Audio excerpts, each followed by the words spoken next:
And we are live again. Thank you, guys and ladies and gentlemen, that may stop by tonight and tune in and catch this live. And to everybody who will catch the replay at a later time, this is my Prince Talk. I wanted to do this last night, but got a little caught up or whatnot and decided to do it tonight. So today, as you guys can see in the topic as you come in, hit the thumbs up button. What I did today on this Saturday, February 24th, what came out today was what's going on, Richard? What came out today was Warren Buffett's annual shareholders meeting, his 2018 shareholders letter. It's a letter that he puts out every year, talking about the previous year, which was 2017, and by talking about your previous year. He talks about the previous year of investing. He talks about the moves they made, how much money they made, good, bad, losses, stuff like that. So he puts that out every year. So this today, it came out today. I read it in entirety. It's only like 16 pages, which is a lot for somebody like me who's a little slow. A lot of gems in there. So yeah, Richard, go ahead and shoot me a email. And as you come in and say hi, give it a thumbs up. But I'm going to go through it because I know you guys can come here to hear my voice. And also on top of that, on these particular Prince Talks, I'm here a little bit longer where, it's more, what is it? What's the word I'm calling it? Intimate, I guess, where I talk to people back and forth. If you're live and you check on and stuff like that. So I took some notes. So as we know, Warren Buffett's company name is Berkshire Hathaway. Berkshire Hathaway is Class A and Class B stocks are up 23% last year in 2017. His Class A runs for about $300,000 right now, and it comes with voting's right. Okay, Richard says good news. $125 passive income. Okay, cool. That's great. But also, when you got those dividends, don't forget to, even if you don't cash out on those dividends, you could still owe taxes. So, but anyway, while I'm doing my review, if you guys got questions or want to make a comment, and I can get to them while I'm live, I'm going to do that. But I don't want to make too many comments back and forth because I don't want to take away from people who want to hear what I'm going to say about the annual report. Good job dripping them, reinvesting. So anyway, his Class A is $300,000. His Class B is around $200,000. The Class B doesn't come with any voting rights. But the good thing about the Class A and the Class B is that even a regular person can invest into Warren Buffett's company, Berkshire, and get the same percentages that the Class A gets, percentage-wise, growth-wise. So if Class A goes up by 10%, so does Class B. They track each other. But you can get in for a whole lot less. Not too many people have, that I know in my world have $300,000 just to invest into a company. And also it doesn't pay a dividend. Some people look at it, Berkshire doesn't pay a dividend currently. I don't know if that would change in the future. Now, okay, so his Class A and Class B are up by 23%. That's one good thing, right? Over the 53 years, his Class A has gone from $19 to like $211,000. Compounding like 19% annually. Those are very good numbers. Compounding 19% annually, and I think the S&P average is about the S&P average is about 10% annually. Historically.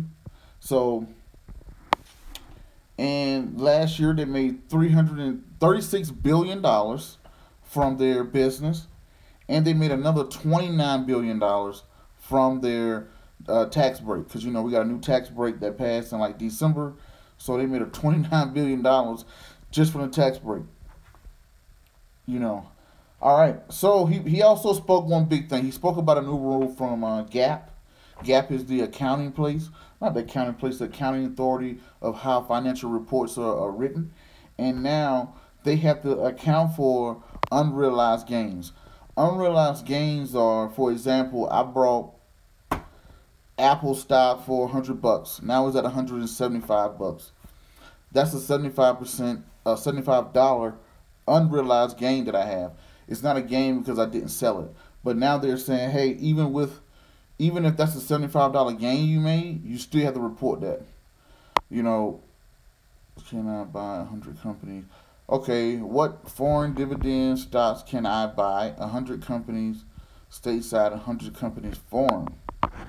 I get into that a little bit later about foreign companies. So the thing about it is, with that being said, is that now he has to report pretty much, what they had like $170 billion into in assets alone. Just I think that's 170 million. I think I maybe had misquoted that. So they have 170 million. So the thing about it, he's saying, hey, now that I have to report every quarter my unrealized gains and losses, it can swing his quarterly reports dramatically. For a prime example, we know just what last month or so when the stock market had a correction, had a little small correction when it pulled back. If he was to report his earnings, he would have to report that he lost that much money, right? That would go to him as a loss. So he's saying that can be erratic changes in things like that. Another thing, one thing he didn't hit on, he didn't talk about cryptocurrencies at all. He didn't even mention cryptocurrencies nowhere into his investing portfolio. One thing he did harp on, not a lot but a good bit, he kind of warned about the bond market. He placed a bet with his hedge fund manager. He said, "How do I buy 10% of a company? What information on TD Ameritrade did I look for?" You're trying to buy 10% of a company? How much money? You mean 10% of a whole company? I mean, you got to pretty much buy like 10% of his shares, Richard. That's what you're asking. If you're trying to buy if you're trying to get 10% of shareholders' equity, usually that's a lot of money, right? LRAD, I don't know what LRAD is. I'm pretty sure it's a stock symbol, but I'm not familiar with what company that is. So one thing that he hit on, he talked about a bet that he placed in 2007. He did a 10-year bet for $1 million. And with this 10-year bet for $1 million, what he did was he bet that this hedge fund manager, I can't remember his name, I can't pronounce it. His name. The idea was, hey, I'm going to put in $500,000. You're going to put in $500,000. We're going to make $1 million bet, and $1 million is going to go to our hedge fund. You don't know what it is. LRAD? I don't know what LRAD is. No, I don't know everything about the military, Richard. It's using the military. You don't know what it is. Anyway, so what he did, they placed $1 million bet, and pretty much $1 million bet was to say, hey, listen, what we're going to do is we're going to bet against the market, essentially. Warren Buffett said, I'm going to invest my money into the S&P 500. You can go out here and get all the hedge fund managers you want to get, as many as you want to get, however many you want to get. And I think he said roughly like 200 something hedge funds or funds and stuff like that. They had the ability to say, hey, in 10 years, we're going to see, can you beat the S&P 500? Now, the thing about it was, you open up a can of Coke, you can make the sound 3 miles away. Okay, sound tech. I get what you're saying, but there's tons of things in the military, right? So anyway, so not to get sidetracked, what we're saying is he bet that with $1 million, right? He said, hey, I have $1 million bet, and Buffett was saying, I'm going to invest into the S&P 500, and he's saying you can go out and get the best investors in the world, find all the hedge fund managers you want, go up and down Wall Street, use whatever technical analysts you want to use, and I'm just going to invest into the S&P 500. Whoever wins gets $1 million. And 10 years, they did that in 2007, and they just cashed out in 2017. And Warren Buffett won by, the S&P 500 had an annual annual return of 8% over the 10 years, and they only had the hedge funds only had an annual report of 2.2%. So equivalent, $1 million, the hedge fund, out of $1 million, the hedge fund made $220,000, and the S&P 500 made $854,000. So I think it was 7%. You know, it was compounding. So when you look at that, that's pretty astronomical in the difference. Buffett won by a landslide, and he donated to the Girls Incorporated.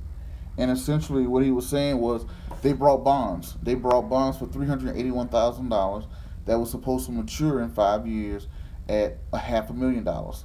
And what essentially happened was with those bonds in 2012, they decided to get to sell back their bonds and buy Class B stock. The reason why, when you buy bonds, long-term bonds, you got interest rates that move. So in 2012, the interest rate had dropped to 0.88%, and they thought, hey, listen, 0.88%, I don't think that we're going to beat 0.88%, right? He said, I think we can beat 0.88%. So instead of them keeping the bonds, they sold the bonds and got the Class B shares. And Buffett said, hey, we're going to sell these at 2017. The only difference is maybe the market may crash in 2017, but we don't know. But I'm going to cash these out in 2017. I'll make up the difference of anything about $1 million, right? Anything that's off of $1 million, Buffett was going to pay. So essentially, long story short, Buffett won. He kicked his butt, and he spoke about being patient, and he put up, they had 5 funds, right? They had 5 different funds inside of this S&P 500. All 5 of those funds, the hedge funds, none of them beat the S&P 500. He put out a chart on his annual report, and it was actually kind of pathetic of what these hedge funds did compared to the S&P 500. So with that being said, one of the funds went away or whatever the case may be. And he said about that, he was talking about performance may vary, but your fees are the same. So he was pretty much saying that, hey, the person that can be patient and invest consistently on a basis into good, steady companies like the S&P 500 to a regular person, they will beat so many investors. He was like, it would be simple and easy if you tell somebody, hey, you're probably going to get about 7 to 8% a year compounding if you invest this way. But most people don't do that because most people think they can outsmart the market or they're smarter than the market. And he's trying to let you know, he took this bet. What I learned from it, what I took away from it, was that if these top wealth managers, they got all these brains, they got billions of dollars, they're getting well compensated, they got tens and thousands and hundreds of dollars to do this every single day. They made like 10,000 trades. They did all this stuff, and guess what? They still wasn't able to, what you call it? Exactly, patience, right? The amazing Lucas said it, right? Patience. And he was saying that even with all the things that they had, all of the money, all the resources, the top people on Wall Street could not beat the S&P 500 over 10 years. And inversely, what they did was, like I told you in the beginning, they brought $381,000 worth of bonds that was supposed to mature in 10 years at $500,000 a piece to make up for the $1 million bet. But in 2012, since the interest rates had risen and the yield on the bonds had went down, what they decided to do was, it was like, since the bonds are so low, he took the money and brought his own stock. And at the end of the bet, instead of them having just $1 million, they ended up having $2.2 million. So he took the $2.2 million and gave it to the Girls Incorporated out in Omaha, Nebraska. So there you go. They have millions of dollars for a nonprofit. And he did that, I'm guessing took that bet just to show that, hey, you cannot, Richard, just email me those questions. You said you got 6 major questions you couldn't find on Google. And he made a lot of things. He was like pretty much saying that the person that can be patient and take the compounding interest route will win. But he said the thing about it is people can't think of level heads when the next market correction happens. People can't think with a level head when the next crash happens. Most people start to, panic. Now, the question is, yeah, I saw that you typed them out, Richard, but I'm speaking at the same time. I can't do two of them at the same time. So you had like 5 or 6 questions up there. Now, the thing about it is, just in dividends alone, I wrote this down, they made $3.7 billion just in dividends alone. Just in dividends. If you're coming in and you like this review of Warren Buffett's letter, give it a thumbs up. And he was stating also, he spoke about the bond market. He said having bonds for the long term is very, very risky. It's like one of the riskiest things you can do because interest rates can change over time and mess up a bond ladder. Not a bond ladder, but a long-term bond. So the way to get around that, if you guys saw a video that I just did, I was talking about bond ladders, how you can do it with TD Ameritrade, but I haven't did a video explaining bond ladders. But that's the thing about it. He said, hey, short-term bonds were, a pretty good idea, but having long-term bonds in a portfolio increases the risk of an investment. And he was saying that because, interest rates change. Just like when they brought the bond back in 2000, when they brought the 10-year bond back in 2007, it was a brilliant idea until the bond price interest rates change. When interest rates change, they had to come up with a new investment strategy. And he kind of poked fun in a way. He said, I made one elementary decision. That was to go from bonds to my stock in 10 years. That's all I did. These hedge fund managers, they did $10,000. Buffett's making more money than I'll be able in a lifetime. Buffett said dividends. Kevin Lawrence says the same. So, yeah. But anyway, so the company in total made about $63 billion, right? $36 billion in revenue, $29 billion in taxes. He spoke about that. He spoke about the only acquisition that Berkshire made last year was Flying J's. Flying J's, who's familiar with Flying J's, a truck stop. He purchased 38.6% last year, and by 2023, in 5 years, he's going to own 80% of the company. So I guess he's slowly buying the company or whatever the case may be. What's not true, Richard? So 28% he brought. That's the only company that he acquired, Berkshire itself. Now he spoke about a lot of nuts and bolts, like a lot of his a lot of companies that he owned went out and made other acquisitions as well. We're talking about companies, Rich. I said acquisitions. I didn't say what stocks that he purchased. That's a whole nother topic. I said acquisition, companies that he brought. So companies that he brought Flying J for 38%, and he's going to expand that to 80% by 2023. Last year, he spoke about debt being very cheap. He spoke about a lot of companies being overvalued. He spoke about, are you talking about when you sold IBM and brought the pharmaceutical company? That's what you're talking about, Richard. But that's not a company. I'm talking about acquisitions or purchasing a company, not the stocks. So later in the report, he had a bunch of reports in there where he owned companies like J.P. Morgan, Bank of America. He had a whole list out, which I didn't write down all the particular stocks that he had. I had a screenshot of it, but I didn't write all the stocks that he owned. Delta Airlines was one. Bank of America won one. Apple was a big one. All the earnings that Berkshire had in his particular stock.